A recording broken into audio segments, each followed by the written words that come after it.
stood up to the authority of his relatives. Absolutely nothing predestined him for a football career. But thanks to his courage and determination, he made his dream come true. From a very young age, Sadio Mane understood that the most important thing was to believe in yourself. With a lot of work and self-sacrifice, everything is possible. Bara 1960 kolonii France jala bilisa kan baatee fi baay'ina uummata miliyoona 16 dhiyaatu kan qabdu biyya Afrikaa Senegal bara 1965 hirmaannaa waancaa Afrikaa eegaluun taphattoota ciccimoo hedduu horattus garuu shaampiyoonii dorgommii kanaa ta'uuf waggoota 57 itti fudhateen dhaloonni garee biyyaalessaa Senegal ammaa Sadio Maneen durfamu abjuu lammiilee biyyattii waggoota 60tti dhiyaatu milkeessuun pirezidaantii biyyattii Maatii Saal dabalatee lammiilee kumaatamaan lakkaawamaniin daandiiwwan magaalaa guddittii biyyattii Dakar namoota miliyoona 3 ol qabdu hanga masaraa mootummaatti simatamaniin magaalaa Dakarii fi Diyoom Niandoo keessatti walumatti tokkoon miseensa garichaaf lafa kaaree meetira 700 fi doolaara Ameerikaa 87,700 kan badhaasan pirezidaantiin Senegal Maatii Saal humnaa fi dandeettii keessaniin seenaa jijjiirtanii jirtu nuti baroota dheeraaf waancaa kana hawwaa turreem abjuun kun immoo isiniin dhugoome jechuun shaampiyoonota Afrikaa miseensota garee biyyaalessaa Senegal masaraa mootummaatti galateeffatanii. Mane! Senegal are African champions! Sadio Mane delivers! The Lions of Teranga rule the continent! Walumaa galatti taphoota gooliiwwan 29 garee biyyaalessaa Senegaaliif galchuun reekoordii Henerikaa Maaraa kan qooddate The Black Diamond Sadio Maneen garee biyyaalessaa Senegal yeroo jalqabaatiif shaampiyoonii waancaa Afrikaa ta'e keessatti gahee leencaa qaba. Waancaa Afrikaa bara kanaan goolii 3 galchuun lama re'oota isaaf mijeesse kan kenne Sadio Maneen taphataa cimaa dorgommichaa jedhamuunis filatame. Yeroon peenaalitii jalqabaa osoo hin galchiin hafu baay'ee rifadheem garuu hiriyoonni garee koondii na bira dhufuun yoo injifannes yoo moo'amnes waliin jechuun na jajjabeessaniin sunna cimseen peenaalitii xumuraas rukuteem waancaan kun lammiilee Senegal maraaf ni malaam. Ani garuu ammas Aliyuusiiseef naaf haa ta'uun yaada Sadio Maaneetiin. Eebila bara 1992 kibba Senegal magaalaa xiqqoo Baambaaliin namoonni 25,000 gadi qofti keessa jiraatanitti dhalate. Maatiin isaa ijoollee hedduu fi rakkoo diinagdee waan qabaniif eessuma isaa biratti guddatee Sadio Maaneeni. Sadio Mane's story begins far away from the football fields. He grew up in Bambali, a small village in southwestern Senegal. His father, the local imam, was very strict in the education of his children. The boy quickly found his passion on the sandy fields. At only 5 years old, little Mane fell madly in love with football. It was a normal childhood, like the childhoods of all children my age, going to school, playing in the street with friends, spending time at home with my family. Maatiin koo humna mana barumsaatti na erga waan hin qabneef hiriyoota koo waliinan daandii irratti kubbaa miillaa taphadhaam. Abjuun koo gara fuuldura televiziyoonii ilaalaa kan hin guddadheem Premier League England keessa taphachuudhaam inni anaaf abjuu koo isa guddaadha jechaa guddateem. Na yaadadha yeroo umuriin koo 2 fi 3 ta'um kubbaa waliinan jiraam ijoollee daandii irratti kubbaa taphatanitti makameen waliin taphadhaam yeroon warra guddaa keessattuu garee biyyaalessaa Senegal argeem hedduun daawwadhaa anis akka isaanitti of ilaalaam taphataa ta'e gara kubbaa miillaatti akkan dhufuuf kaka'umsa guddaa kan naaf ta'e ga'umsa gareen biyyaalessaa Senegal waancaa addunyaa bara 2002 agarsiisuun Muusaa xumuraaf ga'eedhaam inni anaaf dinqii yoomillee hin dagatamneedhaan yaadannoo ijoollummaa Sadio Maaneetiin. Sadio Mane did not give up. By 2002, he was definitely convinced. Seduced by the Senegalese team at the World Cup, he knew that his destiny lied in football. Having dreams is one thing, but making them come true is another.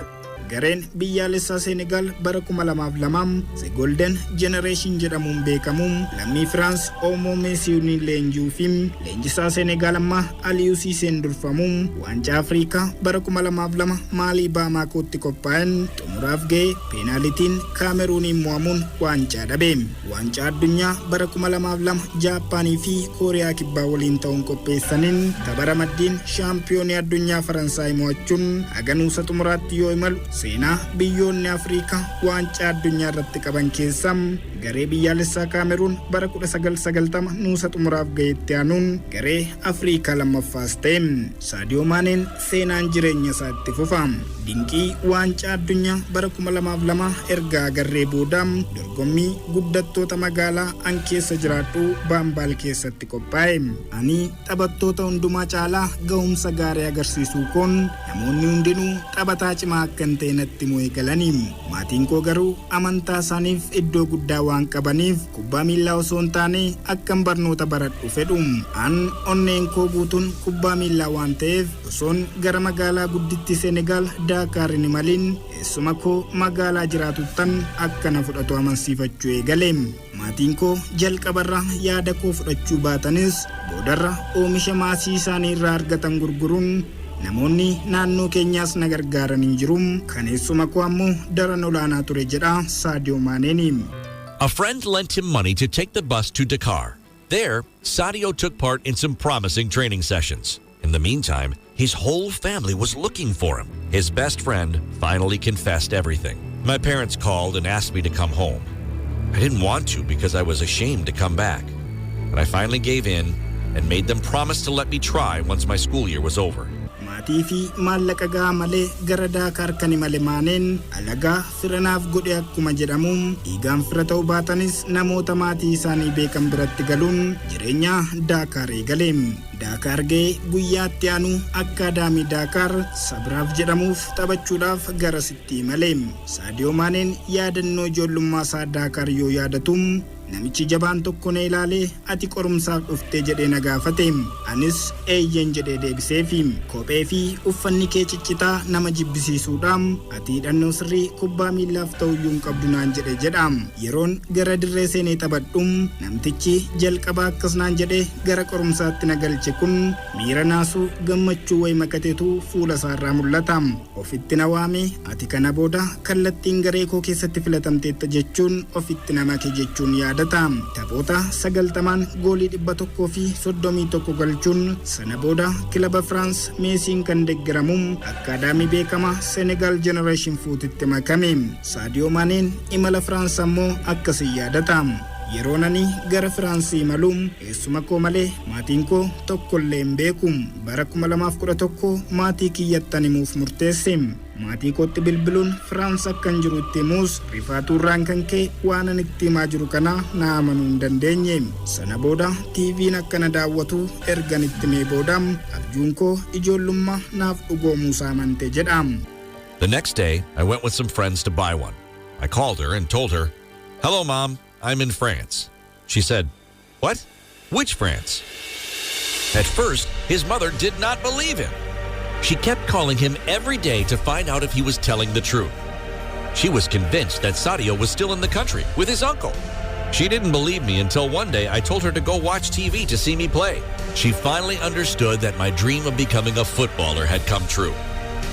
Turtii France boodas gara Austriyaa imaluun Red Bull Salzburgiif taphoota 80 goolii 42 galchuun bara 2014 Southamptoniif mallatteessuun abjuu isaa kan ta'e liigii guddaa addunyaa kana Premier League England keessaa taphachuuf carraa argate. Gara Premier League England erga imalees sekendii 176 keessatti goolii 3 galchee hatriikii hojjechuun seenaa liigichaa keessatti taphataa daqiiqota muraasa keessatti hatriikii hojjete ta'uun galmee seenaa irratti maqaa isaa barreessuu eegale.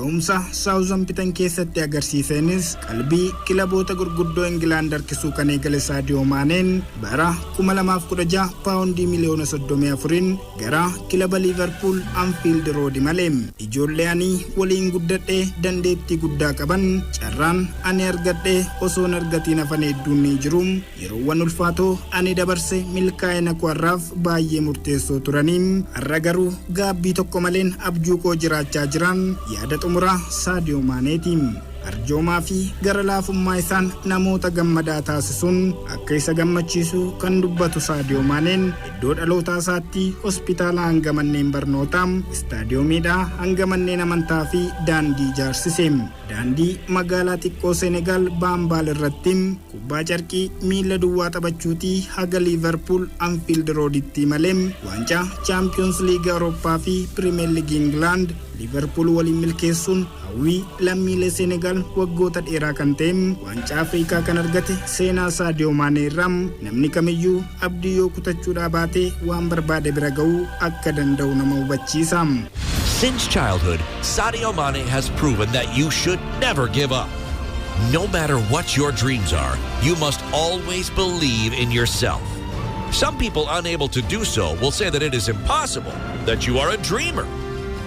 Don't be ashamed to be a dreamer. Believe in your dreams.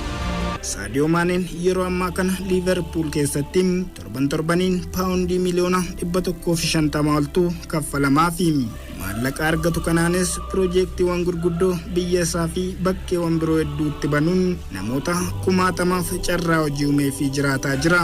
Kanaan alattis harka qalleeyyota hedduu biyya isaa Senegal keessa jiraataniif ji'aan yuuroo 70 kennuufiin deeggaraa jira. Tapha mo'atanii darbu waancaa Afrikaa bara kanaa biyya Senegal geggeessaa turte irratti wayitaa miidhaa salphaan irra ga'uun hospitaala seenetti namoota dhukkubsatanii sababa kaffaltiif yaala dhaban deeggaree jira. Deeggartoota Senegal gara Kaameruunitti dhufaniin tapha daawwachuu barbaadan hedduufis ispoonsara ta'uun tapha xumuraa waancaaf taasisan daawwachiiseera. Sadio Maneen yeroo ammaa Liverpool waliin turtii isaa goolabaa jira. Real Madrid fi Barcelona keessaa kan isa barbaadu jiraannaan garasitti imaluuf fedha akka qabu mul'isee jira.